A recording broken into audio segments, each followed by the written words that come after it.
During my 7 years here at Thinking Critical YouTube, I've read a smorgasbord of terrible comic books, but I've also read an awesome amount of great comic books. And today I'm going to talk about the 6 best comic books I've ever covered and reviewed right here on the channel. The 6 epic comic books that I will never stop recommending that came out since I started my channel. We are going to cover this in chronological order, all the way to the most current comic book that I've given a 5 out of 5 rating. I do not give out perfect scores very often, if at all. There have been entire years where I've reviewed comic books on this channel and did not give a perfect score.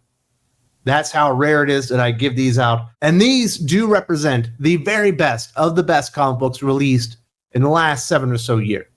Let's start with one of the most emotionally resonant Spider-Man stories in recent memory.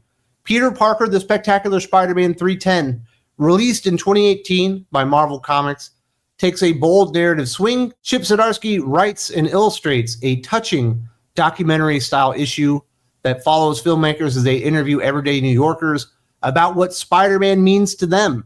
Interwoven throughout are quiet, powerful moments, like Peter stopping a robbery but choosing mercy when he realizes one of the kids involved is just scared. Through these personal stories, like a mother sharing how her son was saved by Spider-Man, the comic underscores the deep human connection that defines the character.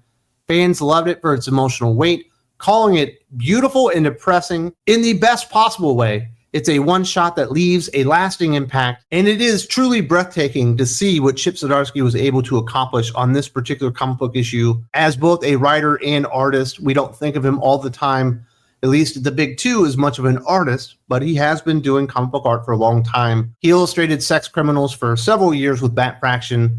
Now, Spider-Man obviously is a far cry from Sex Criminals, and he might not be Todd McFarlane. I'm not going to pretend like he's the most detailed Spider-Man artist of all time, but when you jump into this comic book and you start seeing what he's doing, and it's something that's been done plenty of times, where you start seeing the hero through the eyes of the citizens and the people in the cities or the neighborhoods that they protect. Everybody's basically got an issue like this, but they aren't often done all that well, or they're not all that moving. And I do understand why people would describe this comic book as depressing, because as they're talking about Spider-Man and what he kind of means to everybody, you also see that Spider-Man's mission ultimately is kind of futile.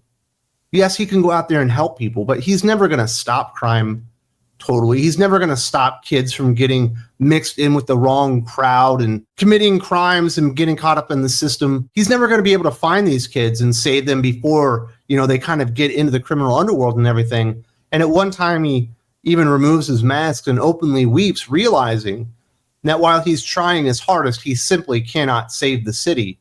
But that's really what makes it so beautiful. While from a macro level, Spider-Man likely will never win. He will never be able to save New York from itself.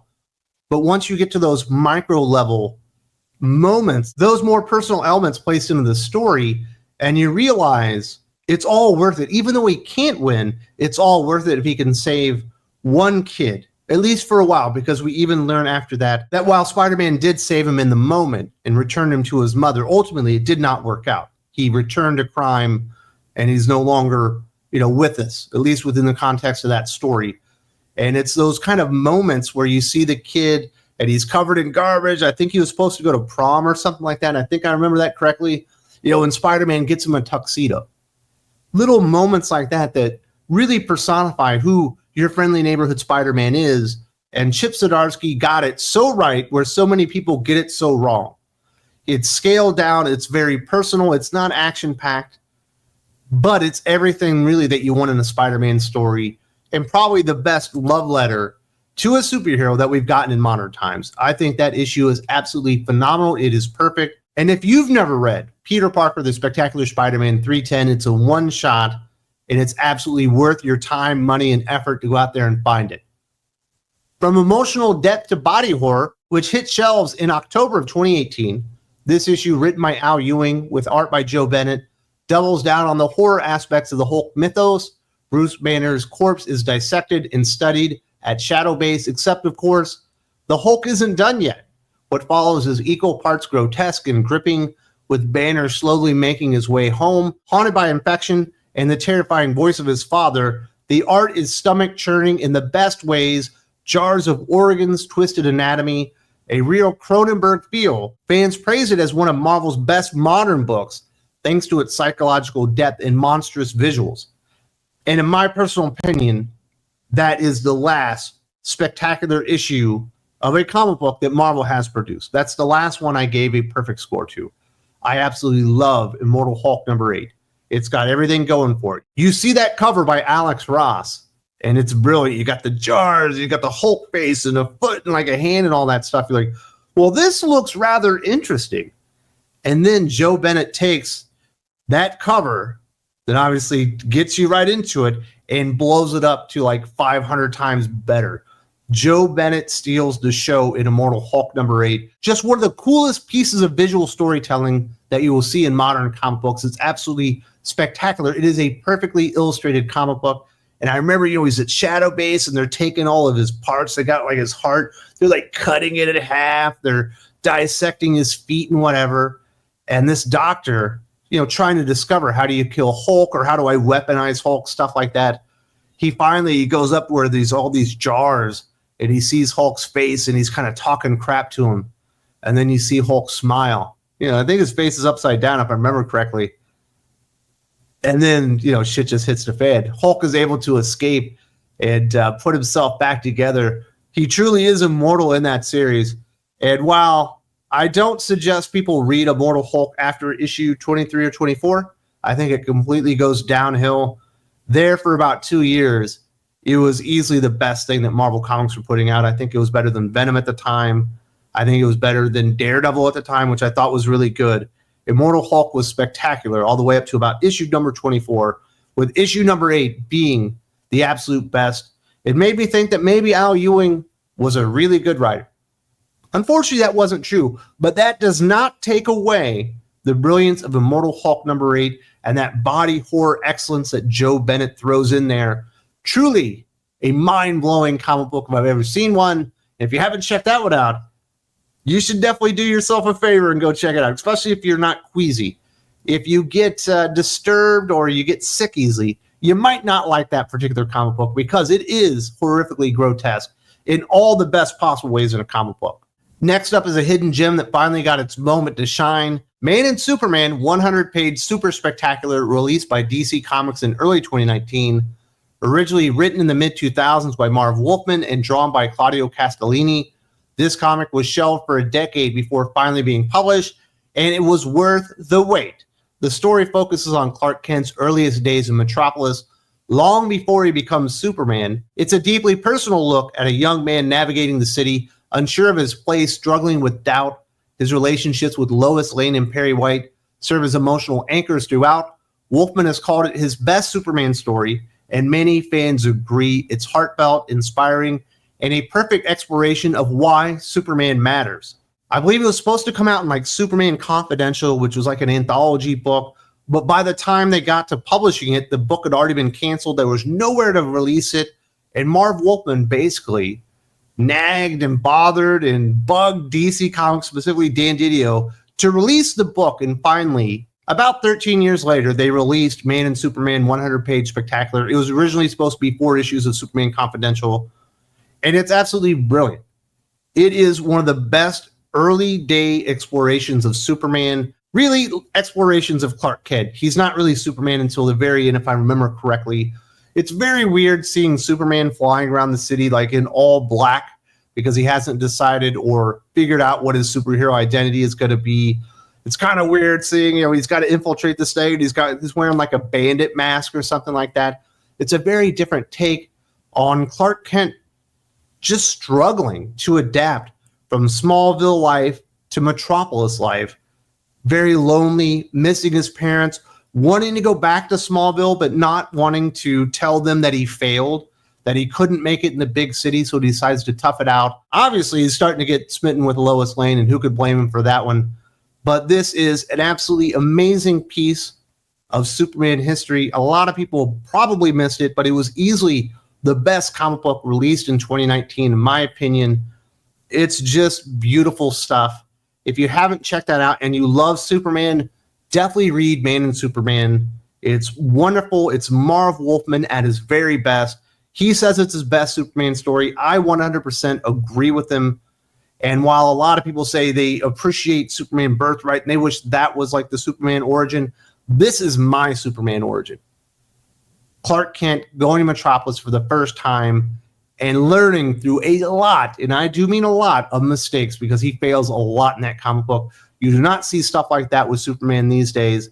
Definitely check that one out if you haven't. Now let's talk about a finale that tried to reshape an entire universe. Doomsday Clock number 12, released in December of 2019, is a long-awaited conclusion to Jeff Johns and Gary Frank's ambitious crossover between the Watchmen and DC Comics universe. The story centers on a climactic showdown between Superman and Dr. Manhattan as global metahuman tensions reach a boiling point. But at its core, this isn't about conflict. It's about ideology. Dr. Manhattan, once convinced that hope was irrelevant, reconsiders everything after witnessing Superman's unshakable moral compass. Fans laud the book for its thematic richness and its assertion that Superman is, and always should be, the hopeful heart of the DC universe. Unfortunately, Doomsday Clock was plagued, and I do mean plagued, by delays. This probably came out a year later than it was initially anticipated. It just kept being pushed and pushed and pushed, not just this issue, but the prior issues as well. And DC went in a different direction. But when you finally get to Doomsday Clock number 12, and unfortunately it's no longer in continuity or canon, even when you read it, at that moment DC has moved on past this, and it's really considered an Elseworld story. And they keep talking about Dr. Manhattan has seen that there's going to be this big conflict between him and Superman, and there's two possibilities, Superman could kill me, this kind of thing. But then he realizes that's not what this is all about. He's been messing with the DC Prime universe, trying to see if he could make Superman go away. He's adjusting the timelines. He's arriving earlier. He's arriving later. He's arriving in more turbulent times. And Superman always arrives at the forefront and is the moment when superheroes arrive in the DC universe.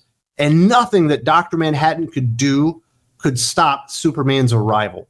And then he finally realized this universe needs hope. He is hope personified. And without him, this universe can't exist. And it basically changes the entire way Dr. Manhattan thinks about things. The way that he was messing with the universe and all that stuff, obviously he realized that maybe he, despite being essentially omnipotent, could actually learn from Superman. And it was just one of the great character studies and spotlights on Superman, on why he is so amazingly important, not just to DC Comics, but the entire comic book industry. And as a love letter to Superman, it is absolutely brilliant. Now, I do understand the delays definitely caused some negative reactions. A lot of people don't like that the Watchmen and DC Comics universe were combined. They're not really anymore because, like I said, that's not really in canon. So some people might have a negative outlook on Doomsday Clock. I do not whatsoever. I think it is an absolutely amazing comic book series. It should still be in canon, and that should have been the foundation and bedrock moving forward for DC Comics. Unfortunately, they went in a different direction, and I think it was to their detriment. They're finally rebounding. But I think if they had gone that route from the very beginning and realizing that Superman was the alpha of the entire superhero movement in the DC Comics universe, we'd be in a better place right now. Now we enter darker post-apocalyptic territory with Teenage Mutant Ninja Turtles, The Last Ronin number 1, which debuted in October 2020 from IDW. Created by Kevin Eastman, Peter Laird, and Tom Waltz, this story is set in a bleak future where only one turtle remains. The identity of the survivor is a mystery at first, but what's not in question is his mission, revenge. As he navigates a devastated New York, we learn about the tragic events that destroyed his family, and new allies and enemies emerge in a city ruled by tyranny. The book is heavy, emotional, and visually intense.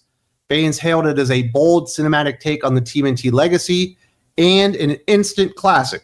A bleak future of the TMNT brothers with one turtle remaining, envisioned by the original creators, Peter Laird and Kevin Eastman, was not a hard sell for me or very many people whatsoever.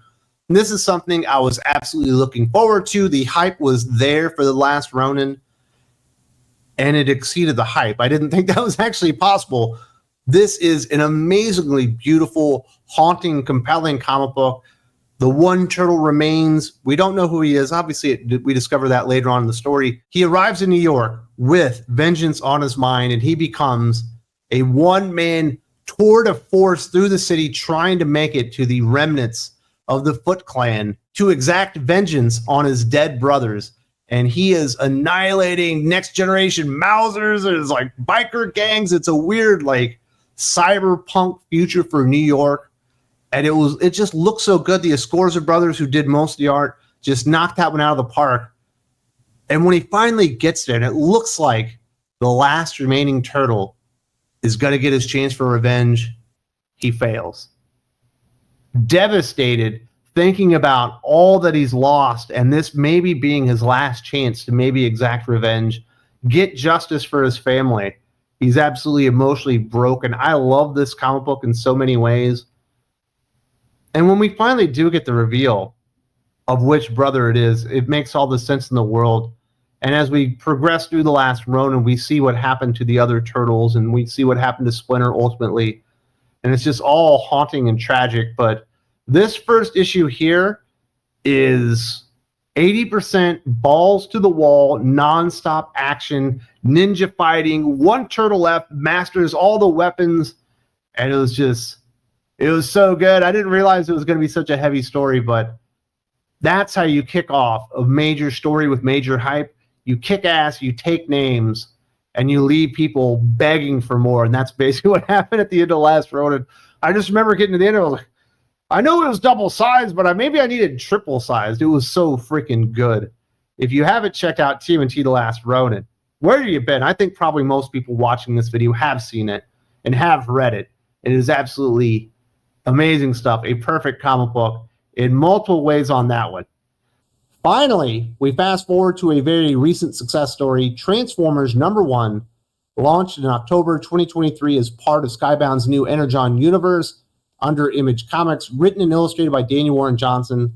This reboot reintroduces the war between Autobots and Decepticons as they crash land on Earth, discovered by none other than Spike, Witwicky, and Carly.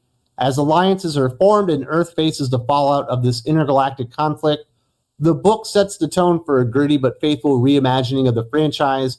Fans immediately embraced Johnson's high-energy art and storytelling, calling it one of the best licensed comics in years. It's everything longtime Transformers fans hope for, and then some. And this is the last time I've reviewed a comic as a perfect 5 out of 5, was Transformers #1. Another book that had significant hype because I really am a huge fan of Daniel Warren Johnson. I loved his Do a Powerbomb, huge fan of his Beta Ray Bill series.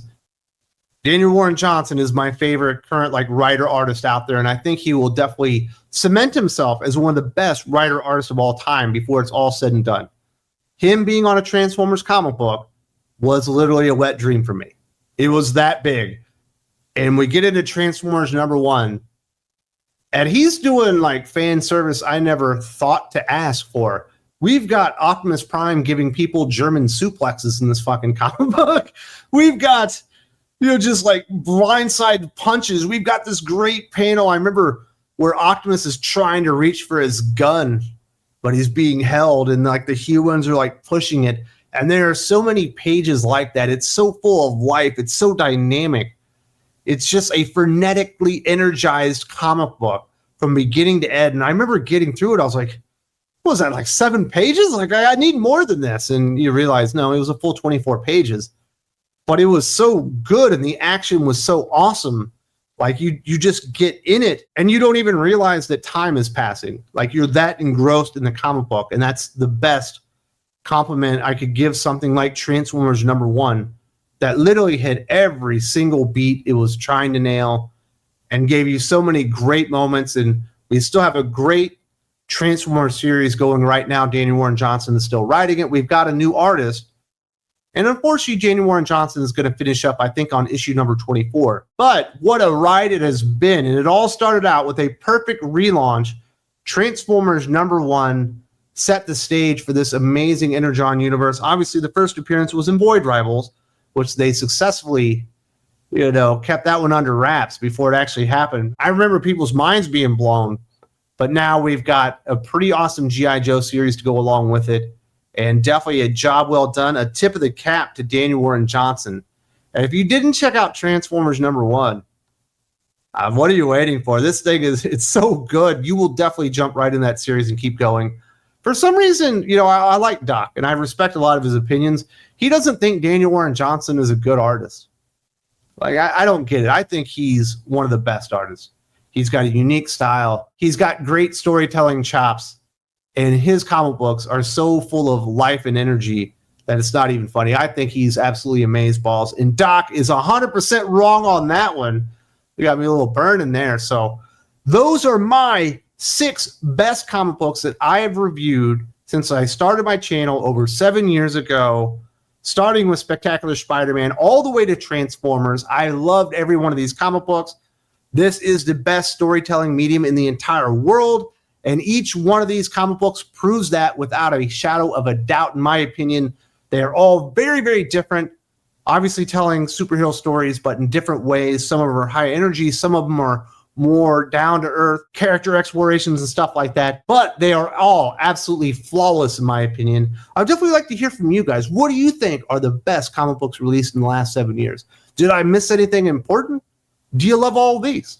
Definitely want to have that kind of conversation. If you appreciate this kind of awesome comic book content that you can get nowhere else but right here on Thinking Critical YouTube, and you'd like to help support the channel, keep the lights on, keep the videos moving forward, be part of the family, come and join us, and listen to some of these awesome longer podcasts that are exclusive over to the Patreon. I do appreciate the support, and I hope you do visit it. There's a link in the video description. There's a button right here, and we got lots of awesome stuff going on over there as well.